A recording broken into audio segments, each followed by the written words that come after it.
Raquel, welcome to Connect TV Studio. Thank you for taking time out of your incredibly busy agenda, that's to say the least. You're one of the Algarve's very inspirational singer-songwriters. So I'd like to start this off by asking you, first of all, what inspires you? What started that journey for you right from the beginning? As far as I can remember, I've always loved music, and it's been surrounded in my family. It's just around me all the time. So my grandparents were in a jazz band. My mum was a jazz singer. My dad was obsessed with Van Morrison and Brown Eyed Girl and always got his guitar out at any opportunity. He took me in the studio when I was about 4 or 5, and I've got this really sweet recording of me singing Kumbaya, my Lord, age 5, which is adorable. So yeah, I think it was always kind of in my blood that I would step into music. I just didn't realize it was going to be my your career. Life. Yeah, my life. But when was the pivotal moment? When did you realize this is more than just a hobby, more than just having a nice time at home with my family, but this could be a career? Alicia Keys or Mariah Carey, somewhere around there. Those 2 albums, the Falling song came out, the Butterfly Mariah album came out, and I was just like, I want to do this. I want to write music. I feel that it helps me to process things that are happening. You know, teenage angst is real. Even as a 38-year-old woman, I can look back and be like, I remember that, had me all crazy. And writing was the best way that I could get it out of my system. Yeah, because you and I have spoken before, and music evokes memory, whether it's a good memory or a bad memory. Mm-hmm. Heartbreak's always a good one with music. Totally. And those stories, those memories that then produce the next track and the next track. And also that's what helps people to resonate. You know, it also helps people to feel emotion. For people who don't write music or don't necessarily want to write music, but they can feel when somebody else's words touch them, or they can relate it to their life. For me, that's such a powerful moment. I've had a couple of people message me or reach out after I've released songs being like, this song meant this to me and this song meant, and for me to know that it's helping someone process, that's really rewarding. Yeah, it is. There's tracks that I listen to, and every time I'm in tears, all very, very close. And the other time I'm dancing around the kitchen. Right. So, isn't it incredible? Yeah. Music, the impact it can have on our cells and our blood and our bodies, and the unity we can feel when we have that moment with friends or family. Yeah. That moment is frozen in time forever. And that nostalgia becomes just a beautiful presence in your own body. Also, it helps us to process emotion. You know, it's like a wave of emotion when music comes through us. We're releasing tension in our body. It's so important. And of course, that kind of takes us on a little bit, because you've had quite a journey, which is why I'm very grateful for you to coming on today, because there's people, the young people coming into this industry now that need to know it's not all sweetness and light. It's not all dancing around the kitchen. And you have climbed until we saw you on X Factor, and then things didn't go quite as planned. So how did that happen? How did you get on X Factor in the first place? Whew, right. Okay. So we're going back to when I was, I think I was 19 when I first auditioned, and then 20 by the time the live shows happened. That was a process in itself. I'd actually just had a terrible time I was signed to a management company. And that I was only, a teenager. Yeah. And there's some elements in the music industry which can be really challenging for a young woman. That I don't want to get too deep into it, but there's predatory behavior and all that kind of stuff. So I remember being blacklisted because I wouldn't necessarily go along with things. And I thought, well, Leona Lewis had just won X Factor in 2006. So I was like, well, maybe the only way to do this without having to be around that predatory behavior is to get on TV. Maybe I'm going to go for X Factor. Like, they obviously like R&B soul because Leona won. Maybe I have a shot. And that was it, really. I went for the audition, and Simon kind of had a twinkle in his eye when I was on, because I did the splits. And so, because he's like, is there anything interesting that you can do? And I said, well, I've sung for you, so what can I do now? I can do the splits. And then I became splits girl for a while, which wasn't, well, whatever. I was lucky enough to get put in a band. Actually, it was the first year that they put a band together. and it was Louis's idea, but Simon was our mentor. And we went all the way to 5th place. So I'm very, very proud of the girls and the journey that we went on together. It became like a little sisterhood. It was awesome. And sorry, I've diverged. No, you haven't at all. So, because that's that journey and why you did it was important. How you got to that 5th place, what an achievement! It's ridiculous. Yeah, it was really cool. It was a wild time because X Factor in those days was a really big deal. I know that it's kind of died a death now, but it made you quite famous overnight. As soon as your episode aired, you can't walk down the street anymore. And it was a crazy thing to experience, age 20. It was like everything you've ever dreamed of comes true in an overnight success. But you have to maintain it. Yeah, that's when it gets challenging. So after X Factor, we obviously did the X Factor tour. And then we were lucky enough to be signed by Solo Agency, who are a really awesome management and booking agent.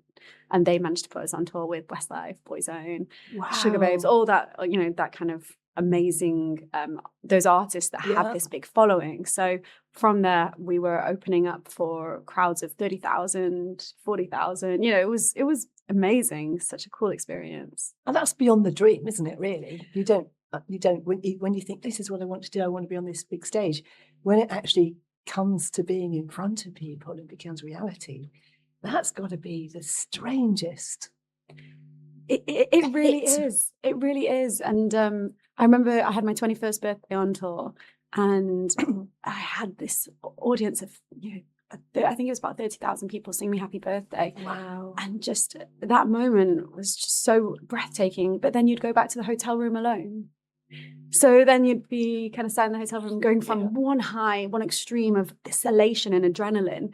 And then you'd go and kind of be sat on your own, twiddling your fingers, looking up, all the hate comments and, and so then you're kind of, it's a weird, you have to have a really strong mindset. And actually something that I really cultivate in up and coming artists is mindset, positive mental mindset. So you mentioned looking up the haters there.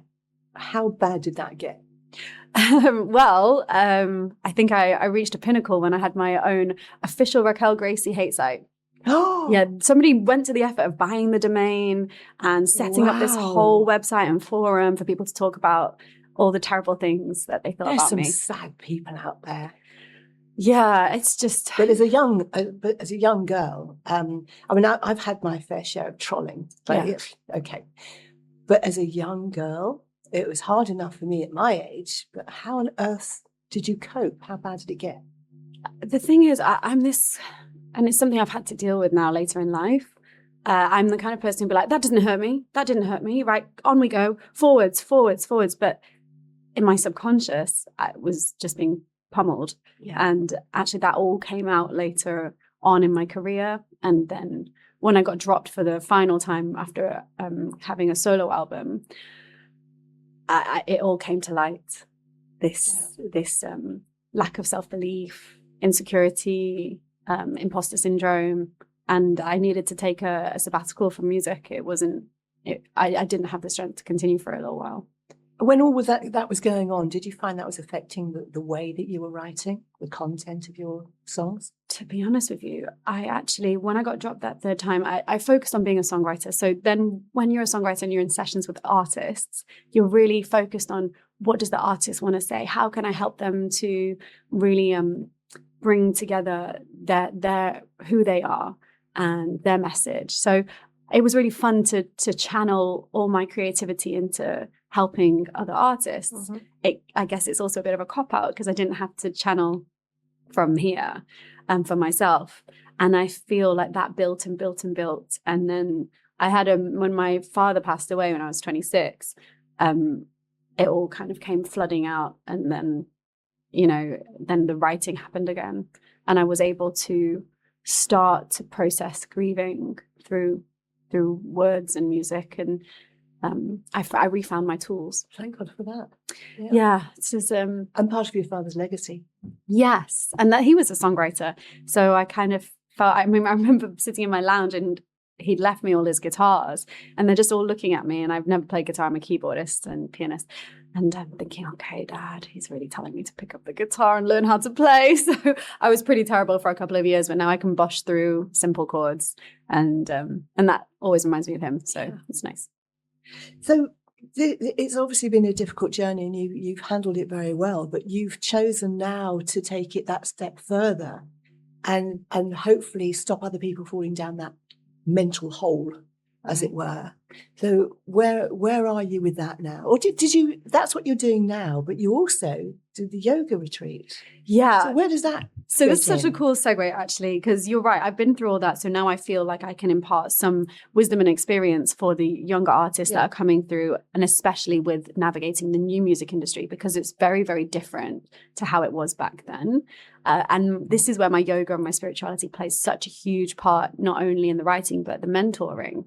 So we know each other from Cacao Ceremony with Amani, and she is someone who I've brought into my retreats to actually speak to the artists about finding faith and positive mental mindset, and just being aware of the patterns, and when things are building in you, how to release them and let go, then to make space for manifesting new things. And it's so hand in hand with artistry. Nowadays, the amazing thing is, like, artists have creative control over what they're releasing. They're able to release records. When I was signed back in those days, the only way you could get your music out to an audience was through a record label. Now you can start your own record labels. There's distribution platforms everywhere. We could release this on Spotify tomorrow if we wanted to. We could write a song right now and release it. So I think that's a wonderful thing, but it also means that the industry is quite saturated. So you've got a lot of music coming out. I think it's 150,000 songs a day are released on streaming platforms. And some of them are not even by real people, they're by AI. Yeah, it's crazy. How as a new music artist do you battle that? Such a oversaturated industry, so many records coming out. Well, you've got to have positive mental mindset. You've got to have faith. Yeah. And goes without saying, you've got to have talent and be willing to work hard at your craft. Yeah.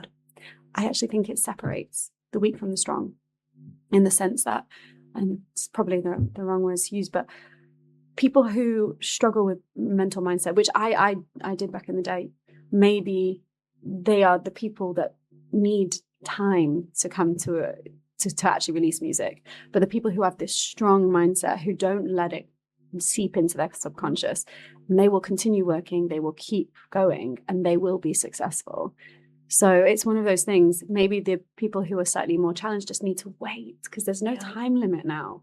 Well, that's it. So back in the day, if you hadn't made it by 2023, it's too late. The X Factor had a category called the Overs. The Overs. 25 or something, wasn't it? 25 plus. I remember when I turned 25 and I was like, I'm old. I would be in the Overs category. What were they thinking? But when you look at it now, like you said, you've had a chance to process your life. You've had your kids. You've done the thing. Now it's all about you. And possibly the music's a reflection of your life. So for me, what do I know about it? But I'm looking at it and thinking, these people who are 35, 40 have probably got a lot more to give, because they've got experiences to draw on to be able to write the music and sing with passion and understanding. Yeah. It's not just words, it's that empathy that comes through behind those words. So I feel that way, actually, and I feel like my music and my writing has never been more kind of grounded and honest. I'm not afraid to be authentically me, which has taken me some time. But I think we will have a wave of artists who are in their 30s, who are incredibly grounded. And I think those are the kind of role models that young people need, the ones who've not been afraid to work super hard, and they've got to their 30s and they are releasing the right music that people need, that empowers them. Music, and then it was visuals and music. And it seems to have gone the other way again now. So it's music over visuals. So which is where, of course, that maturer person can come in without having to feel they're competing with a 21-year-old. Absolutely. And also because there's people out there who like all kinds of music. Yeah. You can reach your fan base at the click of a button with social media. And if you're willing to work hard and put consistent content out there, they'll come. So this is the amazing thing about the industry now. In my day, oh, well, we can't sign a brown-haired R&B girl because we just signed that one 2 months ago. You know, that's it Yeah. for a Yeah. few years. Now, there's no limit. There's no competition. It's collaboration. There's no daft names either. They're real names, they're real people. That was another thing that came out. And now, I mean, I don't know, Shabuzi. well- Oh, do you mean the as in? Well, even you've got my maiden name's Pugh. Right. There's no way. All I ever got was Pew Pew, Barney McGrew down the phone. There was no way you were ever going to get an artist called Pew. Now we do. Now and nobody's embarrassed about putting their real name out there. They're real artists with real songs. Okay, some people like to hide behind that other name, or they need the other name to give them that much more confidence. That's fine. But for me, when I'm hearing these names, I think that's real. Yeah. That's really real. Yeah. And I'm sort of Teddy Pendergrass to Teddy Swims. That's my whole thing there. Right. I have an appreciation for all kinds of music, and it always has a place. My parents always played Schubert's Trout for Sunday dinner for years. I've never heard of him before. Oh my word! But it's one of those things that now, having lost dad, losing mum, the minute that I hear that, anyway, it takes me straight back to a Sunday Right. afternoon. So I have an appreciation for it. I grew up in the punk rock days. I did the whole pink Awesome. hair and safety pins. I did all that as well. So That's so cool. So who did you listen to in those days? everyone, anyone, and even heavy metal. So not as much, but the Sex Pistols were always. Oh, They were always going to be like the thing. legends, yeah. And then as we came along, I liked Santana, all that guitar playing. I actually started playing guitar because of that. Oh wow, yeah, he's So there you go. You've got all these influences that come on, whether you carry on with it or not.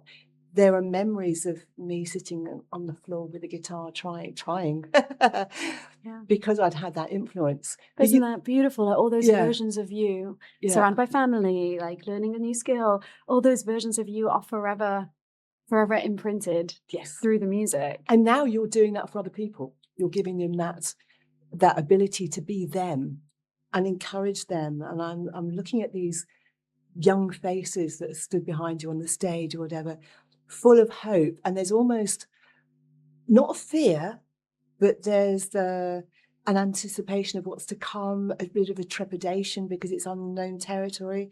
And the fact that you're there with your experience, willing to kind of hold hands and take them on that path really is wonderful. Honestly, for me, it's been so fulfilling and so it's this year really where everything's kind of come to light and everything is fit together like a jigsaw puzzle. I did a few retreats where I'd bring friends over because obviously I have a lot of friends in the This industry. is your yoga. This is actually music retreats. Oh, okay. So with my yoga, I started that with my soul sister Jodie back in London, and it was kind of around the time I just had my daughter. My dad had passed. Yoga was really important to me. I was a teacher as well, and we set up Fringe together. And she said to me, "You're a songwriter and a singer." She's like, "Do you think when we're creating this type of yoga, because we started our own branch of yoga, maybe you could write songs specifically for these elements, fire, water, air, earth, that go with Jodie's flow." And so that's how I kind of found my feet back into the songwriting and production and producing world again. And so it was kind of thanks to the yoga that I started to move back into singing. And then I was doing festivals, like at yoga festivals and spiritual festivals, and I really loved the conscious music. And then when I've been building that over the last few years, that is when I thought, oh, collaboration is so important to me. How do I help young people to get to a place where they feel confident, they get rid of any patterns or self-deprecating behavior and that kind of thing. We become aware of it because that's the first step. So I started official Algarve music retreats this January, and we've had 41 artists. Wow. Yeah, come over, which has been incredible. They've all performed at In the Spotlight, which is an original music showcase that I put on at Dano's. And I don't know if you know Dano's in Kinstalago, but our next one's on the 20th of December. And we have more artists coming through, but we also champion local artists. So we have local artists, international artists, and they all get up and they do a set, 20 minutes, 25 minutes of original music. And because when I first moved here as a songwriter, because I hadn't really stepped back into my artistry properly then, I felt a bit lost because I couldn't find anyone to work with. And so I was doing all of my collaborations remotely, which is a little lonely sometimes. It was working. We had a Christmas placement on a girl band called Horizon, who've now got signed to Epic Records, and they're incredible. Another few jingles and adverts and this kind of stuff. So it was happening. But when I started bringing people out here, that's when the magic was really found for me. And I feel the feedback I've got from the artists has just been quite emotional, because they really feel like it's inspired them and helped them take those next steps. And you know, that strong mental mindset that I was talking about, it's helping to find the tools to keep that going and to really have a sense of self, have a sense of faith and trust the universe has your back. And that for me is such a beautiful way to give back. To just keep them on their path, keep them doing what they love. And the 20th of December is the day before my birthday, so that sounds like I don't live that far away from Dana, so that would be lovely. Please come down. So you're a Capricorn? On the cusp. On the cusp. Sagittarius Capricorn, yeah. Nice. So yes, sounds like a good one. I've been thinking about what to do. Yeah. Oh, yay. So, and then talking about, and of course with any Christmas, and I've heard these little snippets that have been coming out on social media that you've been doing. So what's that? So after the Horizon placement with the Christmas song, One More Christmas, I decided to just make it a tradition that every year I'd release a Christmas song, and I would do it for a charity in the Algarve.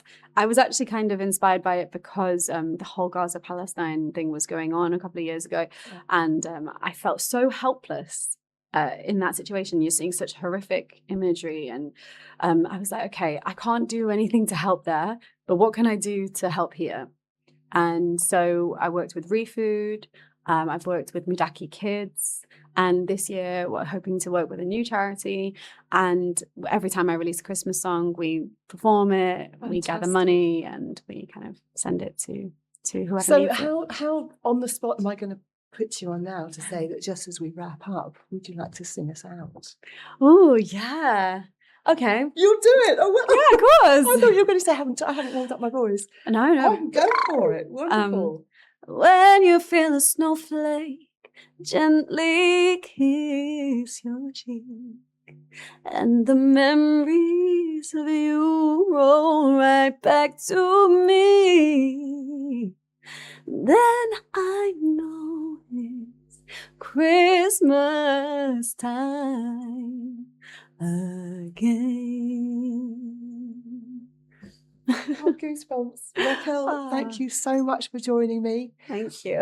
It is early in the morning. Oh, you see, that makes me happy.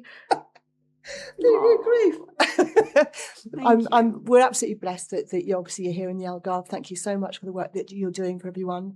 And I'm going to talk to you in a minute about a charity, A Place in Unwith Zeal, that I interviewed a lady the other day, and this would make such a difference.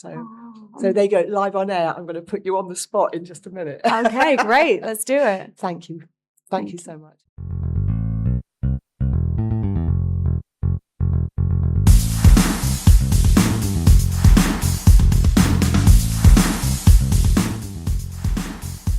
Currency for You, achieving you more for your money. At Living Life Algarve by Kat Almeida.